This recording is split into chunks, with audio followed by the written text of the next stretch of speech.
God who travels with us always, be with us here and now, and be in our words, and be in our thoughts, and be in our spirits. Amen. There are perhaps a dozen lines in that poem that I could pull out and preach a sermon on. Wendell Berry has a way with words and a philosophy of the world that just makes sense to me. But for today, to begin with, I want to point to one line at first, a line that comes a little more than halfway through the poem, a line that I think speaks into this Advent season. Be joyful, though you have considered all the facts, the poem goes. Be joyful, though you have considered all the facts. We'll look at some other lines in just a few moments, but I want to start there. There are a lot of facts to consider in this world of ours. There are many facts to take account of late in this year 2025.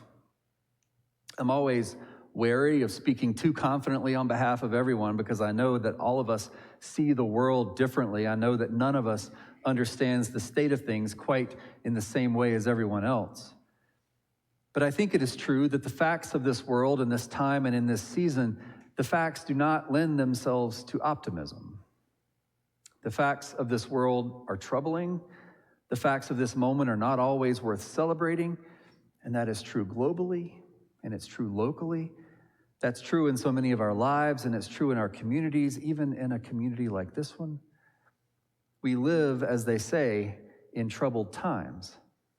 And yet we enter into a season of hope. And yet today we light a candle marking this first Sunday of Advent. Today we kindle a flame that represents our entry into a new time, our entry into a time of expectation and a new moment of anticipation. And today, though we have considered all the facts, today we try to be joyful. Today we begin to speak of hope.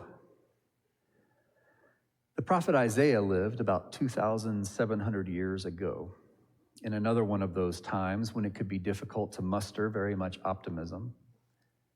I always like to point this out about the Bible and about the prophets in particular because it's rarely the case that important and enduring voices emerge from times of peace and tranquility. Instead, in ancient Israel, the prophets spoke out into a world gone mad. The prophets delivered their oracles into a world full of ominous signs. The prophets emerged into a world not so different from ours. Isaiah lived in a time of political instability and economic fear. Isaiah came of age in a moment when much of the old way of life was fading away and the new arrangements of the world had not yet come to pass. And Isaiah looked around his world, and Isaiah took stock of all the turmoil that he saw, and Isaiah made a bold prediction. Isaiah prophesied that the world was about to come undone. He told the people that things were about to explode into violence and that the people were going to pass through a time of great suffering. And strangely, curiously, counterintuitively, Isaiah described that time of turmoil and suffering using the vocabulary of hope. He was joyful, though he had considered all the facts. What does it mean to hope when the world has gone sideways? What does it mean to imagine a future when the present is so uncertain? What does it look like to dream in times when nightmares seem to come more easily?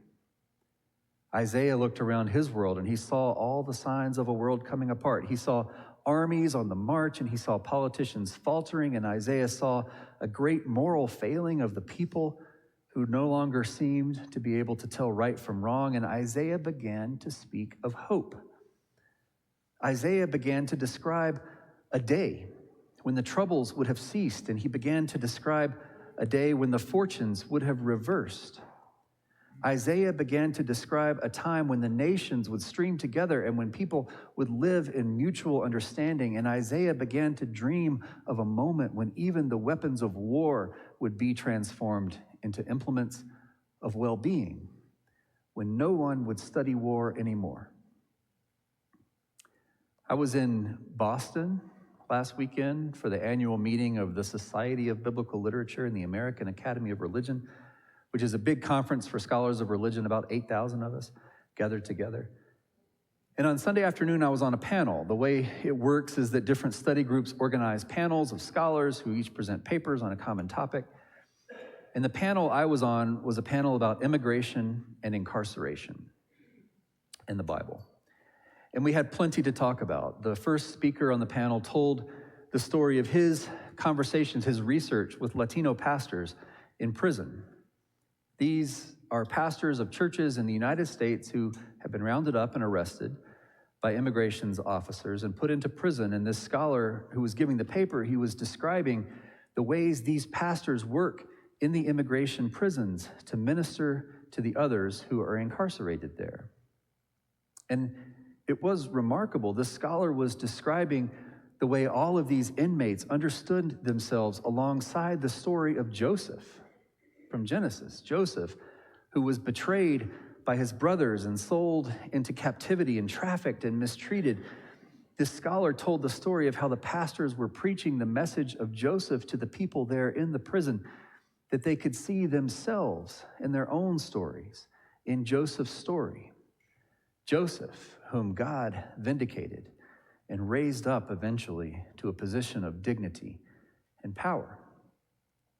And another scholar on the panel, he was himself a pastor of a church in Arizona near the border, and he talked about the way his community is coming together to support the members of his congregation who are being arrested, who are being deported, whose parents have been deported, whose spouses have been imprisoned, people who can no longer pay their bills or take care of each other the way they once could because their families have been torn apart.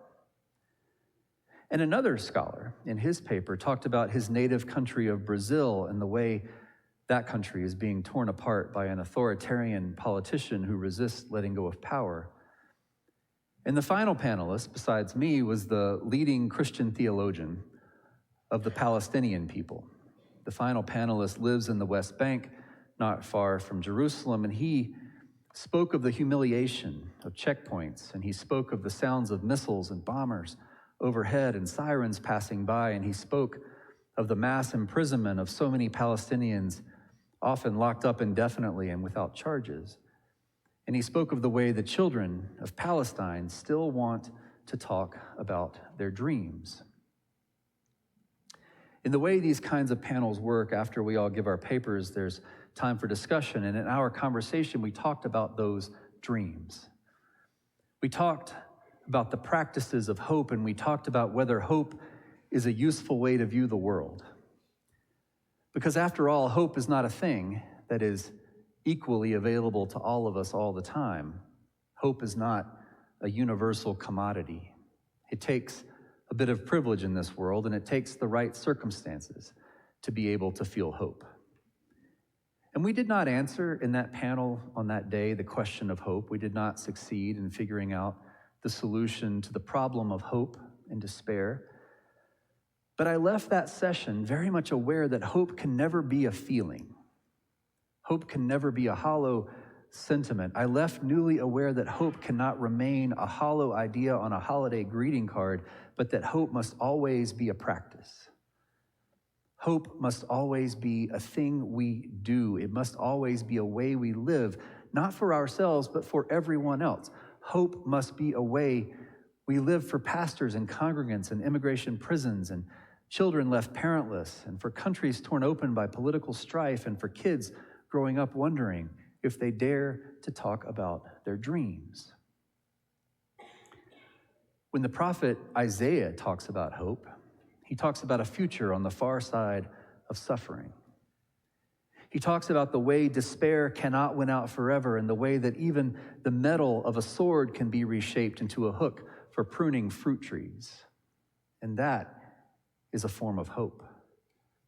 And when the poet Wendell Berry talks about hope, he talks about the trees and the way the fallen leaves of each season will add the slightest, thinnest layer to the soil, the way time itself accumulates and piles up until the earth in that place is ready to give life.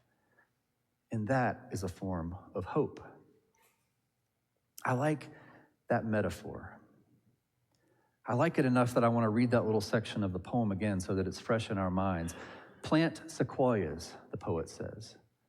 Say that your main crop is the forest, that you did not plant, that you will not live to harvest, say that the leaves are harvested when they have rotted into the mold. Call that prophet. Prophesy such returns. So often I think that we think our job is something like building trees. So often we think like a construction crew and we ask ourselves what we can do right now. We ask ourselves how we can fix all the problems we see out there in the world today or tomorrow at the latest. We want the quick fix for the world. We want the quick fix for our country. We want the quick fix for our minds and for our bodies and for our jobs and for our church and for our neighbors. And certainly, we want the quick fix for ourselves. So often, we want to skip past the hard parts. We want to get right to the time when we can put everything right and make everything look the way we have always imagined it should look. But when you plant a sequoia, or when you plant any tree for that matter, you break open the soil knowing that you're there at the beginning of a story that you will not live to see the end of. And it's a form of hope enclosing a seed in the earth that way. When you begin to make change in the world, you do it knowing that you will never get to know all the shapes that change will someday take. And that is a form of hope, letting the future take its shape without you. We might plant a sequoia, but it cannot be for us to know what will live and flourish in those 2 inches of humus that gather in the soil made by its rotting leaves 2,000 years from now. And so it is with our families, and so it is with our politics, and so it is with our church, and so it is with our world. We labor in the present under the sign of the future. We work now to make a dream possible tomorrow, and we call that work hope. We say that hope is an investment not in ourselves, but in everything that will follow after us, and we prophesy such returns. Here, in this season of Advent, we wait. Here in Advent, we give voice to the longing we feel. We talk about the expectation of a world about to change. We speak of hope that takes the shape of transformation. We put seeds into the ground and we wait. We are not the first to hope like this. We are not the only ones to pass through a time of trouble and turmoil and to wonder where the world is going. We are not the first to realize that we cannot fix the world today, and we cannot even fix ourselves today. We are not the first to learn that that is not the way that hope will find us. We're not the first to notice that the practices of hope are never only for ourselves, but that we hope on behalf of futures we will not see and cannot just yet know.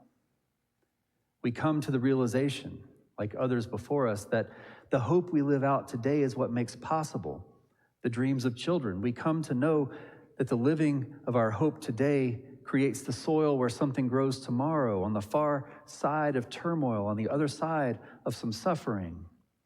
We come to know that the universe is bent toward this long kind of faithfulness in the direction of renewal. And so we begin Advent, the season of hope.